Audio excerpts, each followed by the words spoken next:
it's Elizabeth with Elizabeth Richard Realty, and the subject matter today is decluttering. Let's talk about decluttering. Let's get you some tips. I have 50 tips on decluttering. However, what we'll probably more than likely do is just break down a few. So the first decluttering tip that I have for you is clear out all the flat surfaces and keep them clear. You want your house to look really, really show ready. Now, in details, the fastest way to make your home look less decluttered is to clear off all the flat surface spaces like your countertops, your tabletops, nightstands, etc. Put everything on the floor and only add back the essentials. Then coil the rest in the drawers, the bins, or hang them from the hooks. You'll be amazed at the difference it'll make, okay? So definitely clear out things that you really don't want, things that you don't really use. Put them far away in a container that's organized. That way, everything can be intact. All right, so that's one. Now, number two is pick a decluttering strategy that best suits your lifestyle. Now, we all aren't born organized gurus, so it's not that easy. And plus, we buy a lot of things, and when you buy a lot of things, you also need places to put those things that you purchase. Now, so I'm gonna read in details. Tackling clutter is crucial to making your home work best for you and your family, says a lady named Petty. This is someone, a vice president of branding for homes.com. The best approach is to find a system that works best for your lifestyle, have limited time, work on one room in the house each week. If you have children, focus on multi-purposes storage solutions. If your system works with you, it will work for you. So just find a way to declutter that you will enjoy. Funny to say, enjoy cleaning, right? Or we can just hire somebody. Now, three, make the most of utilized storage spaces. So we have these spaces, but we're not really using it and utilizing it. I'm guilty for that as well. Now, under bed storage is a lifesaver in small spaces. I use soft cotton storage bags to keep my seasonal clothes under the bed. I prefer soft bags to hard containers because I can overfill them and squish them to fit, says somebody named Alexandra. These are things I'm learning too as we go. As a realtor, I meet sellers all the time, and the first thing we need to do is make sure this house is show ready. If your house is really clear and the space looks really well, it'll be so easy to sell the house.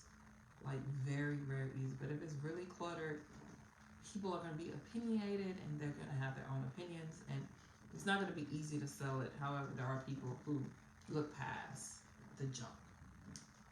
But we want to be prepared. We are not going to show a house that's not clear of the junk. We need it to be functional. And when the buyers come in, we want them to be happy. We want anybody to walk in and be ready to present an offer to you. Next, don't wait for spring to clean. No, clean once a week, every 2 weeks. I mean, serious deep cleaning. And this is said at the beginning of each year, I like to declutter both my digital and my physical space. It helps get me into a clear headspace for the upcoming year. I start with the inbox, then move to my photos and other digital area before tackling my physical surroundings like my desk and my office. I love using the True Red Apartment Plastic Desktop Organizer to add a pop color while keeping my office tidy. So don't wait till spring to clean. Don't wait till you're getting ready to sell your house to clean and declutter. Declutter as you go.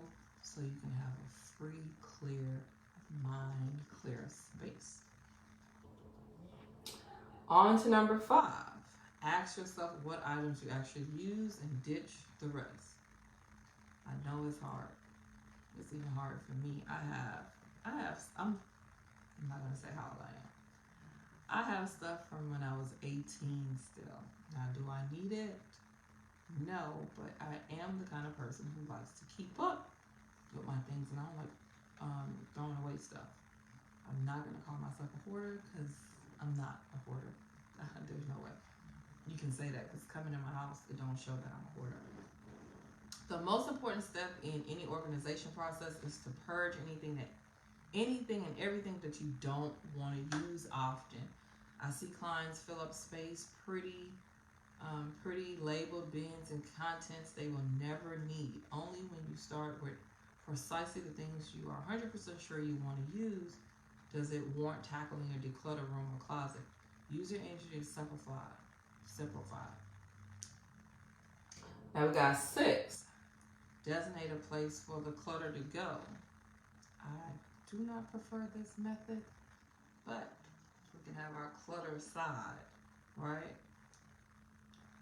So having a designated small closet shelf for items that comes into the house that does not yet have place or plan for later, like for example, Christmas lights and stuff, like that, you just put that stuff up. 7, establish a 1-in-1 rule. What is that? Find the easiest hack to keep a home organized is to have less stuff. The less stuff you have, the more organized you are. And I would say this, I did not know that I was as organized as I am. However, I am. I do not function well in a disorganized space, and most people don't function well in a disorganized space. But I really don't. I start acting real weird and frenzy, and I can't even get no work done. And I have to go ahead and just organize.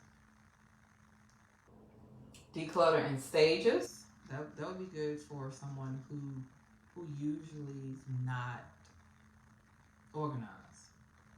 And the way you do that is what you find most helpful when helping clients or organizing my spaces is to go through all items individually, but quickly initially discarding anything that is trash and will not be kept. And then you just go ahead and donate it. Make sure everything you own has a home. That's very important. Have a space for everything. I literally just moved out of my house and moved into an apartment.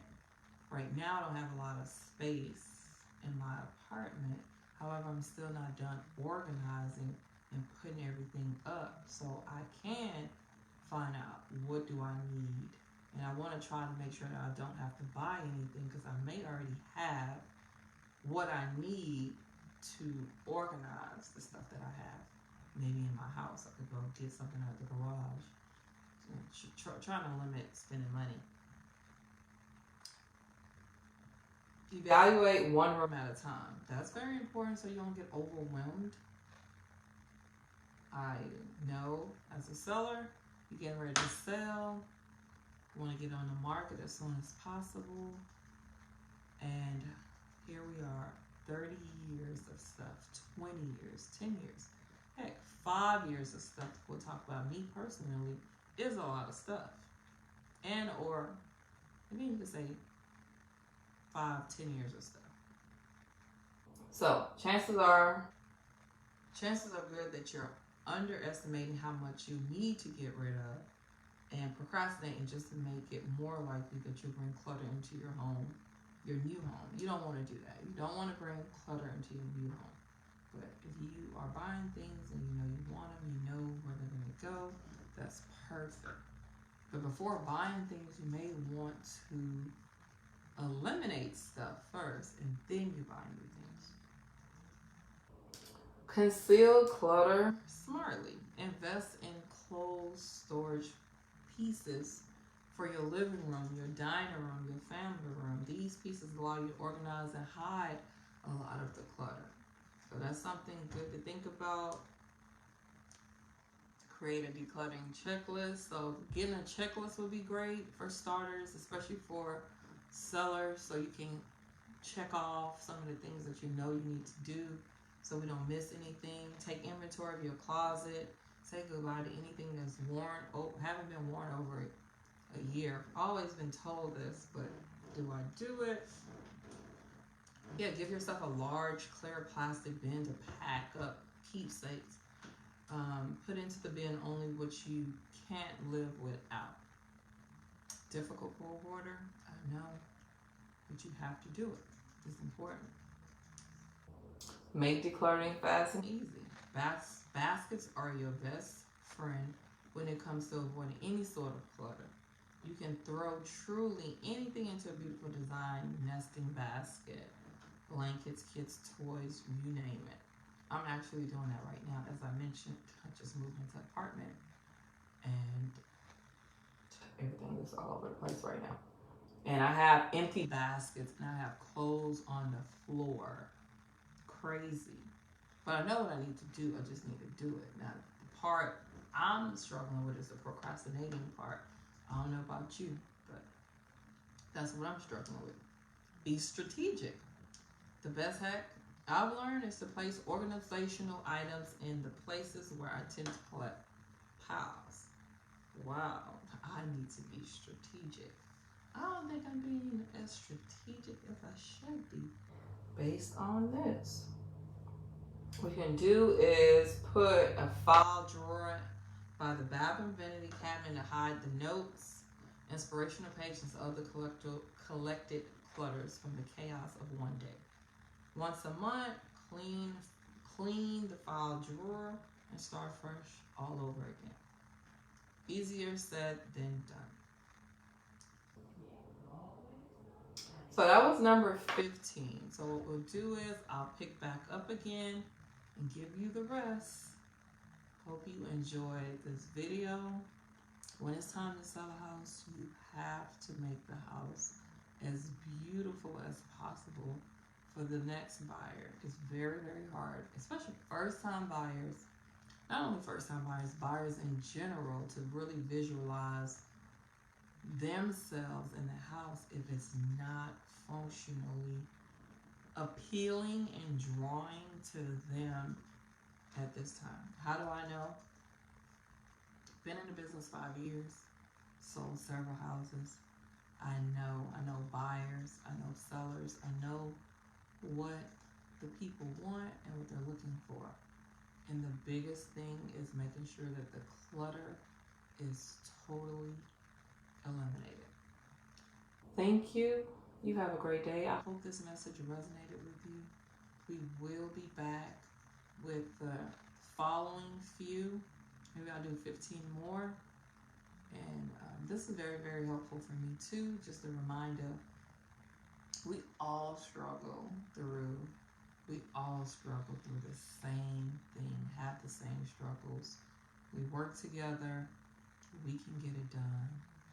We can have a clear, decluttered environment where we can be very happy and sip our tea. Elizabeth Richard with Elizabeth Richard Realty.